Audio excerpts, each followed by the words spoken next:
આજની સ્થાયી સમિતિમાં 5 કામો મંજૂર કરવામાં આવેલ અને 1 નામંજૂર કરવામાં આવેલ છે.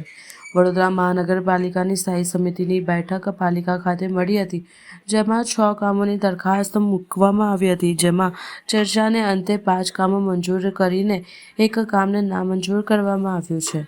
વિકાસલક્ષી કામોને વર્તે મળતી આ બેઠકમાં આજરોજ 6 કામો દરખાસ્ત મ્યુનિસિપલ કમિશનર તરફથી આવી હતી, જેમાં પાણી પુરવઠા શાખા, ટુરિસ્ટ શાખા, બિલ્ડિંગ પ્રોજેક્ટ શાખા, મ્યુનિસિપલ સેક્રેટરી શ્રીની કચેરી જેવા વિભાગના કામો લેવામાં આવ્યા હતા, જેમાં ખાસ કરીને વડોદરા મહાનગરપાલિકાના હસ્તકના સ્વિમિંગ પુલ ખાતે શાળાના વિદ્યાર્થીઓના ગ્રુપને સ્વિમિંગ શીખવાડવા માટે પ્રતિ વિદ્યાર્થી દીઠ માસિક ₹10 લઈને સ્વિમિંગ શીખવાડવાના કામની વ્યવસ્થા ઊભી કરવાના કામને મંજૂરી આપવામાં આવી હતી, જ્યારે વડોદરા શહેરના ગોત્રી ખાતે નવીન ક્રિકેટ ગ્રાઉન્ડ બનાવવાના કામને હાલ પૂરતું નામંજૂર કરવામાં આવ્યું છે.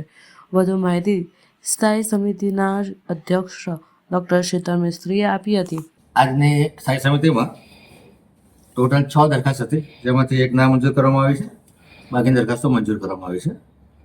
પાણી પુરવઠા શાખા દ્વારા ખાનપુર ખાતે જે WTP છે એમાં નવીન chlorine leak absorption system, diesel generator set અને ઇલેક્ટ્રિકલ મિકેનિકલ ઇન્સ્ટ્રુમેન્ટેશન અપગ્રેડેશનનું કામગીરી આવેલી છે. 18.25% ને 70,49,000 કામ હતું, જેને નેગોશિએટ કરી અને 18.25ના બદલે 2% ઘટાડો કરી અને 16.25%ના ભાવપત્રકને મંજૂરી આપવામાં આવી છે. ફાઇનલી માર્કેટ રેટ કરતાં 0.80% વધુનું કામ થાય છે. ટુરિસ્ટ વિભાગ દ્વારા જે સ્વિમિંગ પુલો છે વડોદરા મહાનગરપાલિકાના, એમાં વિદ્યાર્થીઓના ગ્રુપને સ્વિમિંગ શીખવાડવા માટે ₹10 માસિકથી સ્વિમિંગ શીખવાડવાની વ્યવસ્થા ઊભી કરવાના સંબંધે દરખાસ્ત હતી, જેને મંજૂર કરવામાં આવી છે. વડોદરા મહાનગરપાલિકા દ્વારા દિવ્યાંગોને લગ્ન માટે વિનામૂલ્યે અતિથિ ગૃહ આપવા બાબતે જરૂરી નીતિ નિયમો જે કમિશન તરફથી મોકલવામાં આવ્યા હતા, જેમાં દિવ્યાંગોને મફત અતિથિ ગૃહ મળે એ બાબતની જે દરખાસ્ત હતી, જેને મંજૂર કરવામાં આવી છે. બિલ્ડિંગ પ્રોજેક્ટ શાખા દ્વારા FP 128 TP સાઇટમાં FP 128 ઉપર નવીન ક્રિકેટ ગ્રાઉન્ડ બનાવવાની દરખાસ્ત હતી, જેમાં મલ્ટી યુટિલિટી સ્પોર્ટ્સ કોમ્પ્લેક્સ બનાવવાના વિચારને લઈ અને કામને નામંજૂર કરવામાં આવ્યું છે. વડોદરા શહેરમાં સયાજીગંજ ખાતે જે હયાત સિટી બસ સ્ટેશન છે, ત્યાં આગળ બસ ચાર્જિંગ સ્ટેશન બનાવવાનું કામ 70% વધુ મુજબ ₹7,36,40,336 ભાવપત્રકને મંજૂરી આપવામાં આવી છે.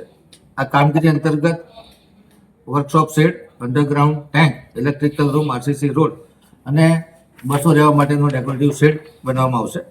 ટોટલ 6,859 ચોરસ મીટરનો પ્લોટ છે, જેમાંથી 3,849 ચોરસ મીટરમાં ચાર્જિંગ અને 3,010માં બસ સ્ટેશન બનાવવાનું કામગીરી કરવામાં આવશે.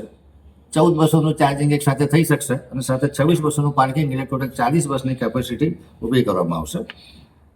મ્યુનિસિપલ સેક્રેટરી દ્વારા જે સામાન્ય સભા માટે body pack, mic circle, PRO kit ખરીદવામાં આવી હતી, જેનો ભાવ ₹14,050 મંજૂરી માટે મૂકવામાં આવે છે, જેને મંજૂર કરવામાં આવે છે.